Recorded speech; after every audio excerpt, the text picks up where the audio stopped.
بسم اللہ الرحمن الرحیم نحمدہ و نصلی علی رسولہ الکریم اما بعد۔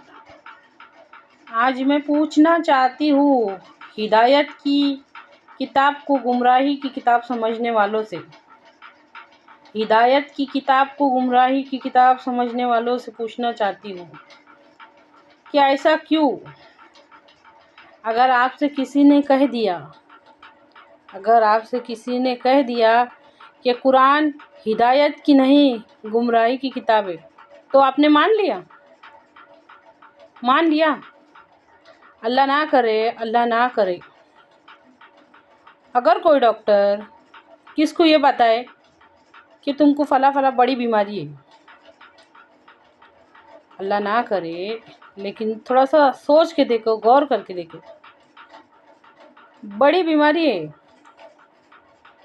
تو 10 ڈاکٹر کو بتائیں گے، وہ ڈاکٹر کی بات نہیں مانیں گے۔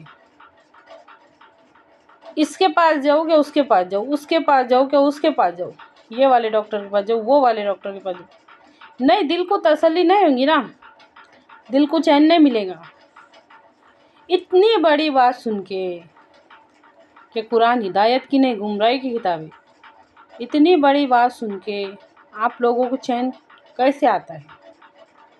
اگر جو لوگ سن رہے اور ان کے خیالات ایسے نہیں ہیں، وہ قرآن کو الحمدللہ ہدایت کی ہی کتاب سمجھتے ہیں، تو ایسے لوگوں تک ضرور پہنچاؤ اس ویڈیو کو جو اللہ کے کلام کو نعوذ باللہ گمراہی کی کتاب سمجھ رہے ہیں۔ اچھی طرح سے سمجھیے میری اس بات کو۔ ذالک الکتاب لا ریب فیہ ھدی للمتقین، اللہ تعالیٰ فرماتا ہے کہ اس میں کوئی شک ہی نہیں ہے کہ یہ کتاب ہدایت ہے ڈرنے والوں کے واسطے۔ اس میں کوئی شک ہی نہیں ہے، ذالک الکتاب لا ریب فیہ ھدی للمتقین، اس میں کوئی شک ہی نہیں ہے کہ یہ کتاب ہدایت ہے ڈرنے والوں کے واسطے۔ اچھی طرح سے سمجھیے اس بات کو۔ اگر ہم ہدایت کی چیز کو گمراہی کی چیز سمجھیں گے تو بچ کے کہاں جائیں گے؟ برباد گلستہ کرنے کو بس ایک ہی الو کافی تھا، ہر شاخ پہ الو بیٹھا ہے، انجام گلستہ کیا ہوگا؟ اچھی طرح سے سمجھیے اس بات کو۔ آج کیا وجہ ہے؟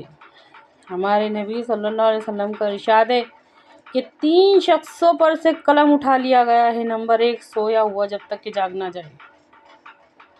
نمبر 2، نابالغ بچہ یا بچی جب تک کہ بلوغت کو نہ پہنچ جائے۔ اور نمبر 3، مدہوش، مجنون، پاگل انسان جب تک کہ اس کو ہوش نہ آ جائے۔ اچھی طرح سے سمجھیے اس بات کو۔ سمجھ ہے تو سب کچھ ہے، سمجھ نہیں ہے تو کچھ بھی نہیں ہے۔ آپ لوگوں کو میری باتیں سمجھ میں آ رہی نا؟ ہدایت کہتے ہیں سیدھے راستے کی سمجھ کو، اور اس ہدایت کے واسطے ہم 48 مرتبہ دعا کرتے اللہ سے، اے اللہ ہم کو سیدھے راستے پر چلا۔ نماز کے اندر کھڑے ہو کے اہدنا الصراط المستقیم، اہدنا الصراط المستقیم، اہدنا الصراط المستقیم۔ اور کیسے ہم کسی کے ایک بار کہنے سے، 2 بار کہنے سے کیسے ہم ہدایت کی کتاب کو گمراہی کی کتاب نہیں سمجھ سکتے؟ نہ ہم کبھی تحقیق کرتے، نہ کبھی تصدیق کرتے، نہ کبھی انکوائری کرتے، یا تو پھر دوسری بات یہ ہے کہ ہمارے نزدیک ان سب باتوں کی کوئی اہمیت ہی نہیں ہے، تو کبھی ہم ان میں غور و فکر کرنا ضروری نہیں سمجھتے۔ اللہ معاف کرے۔ کیا بات ہے؟ ذرا تھوڑا اپنے گریبانوں میں ہم سب جھانک کے دیکھیں گے کہ آخر بات کیا ہے۔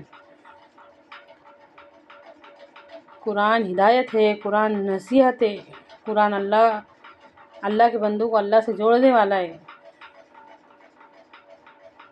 اے اللہ ہم کو سمجھنے کی، اس پہ عمل کرنے کی توفیق عطا فرما۔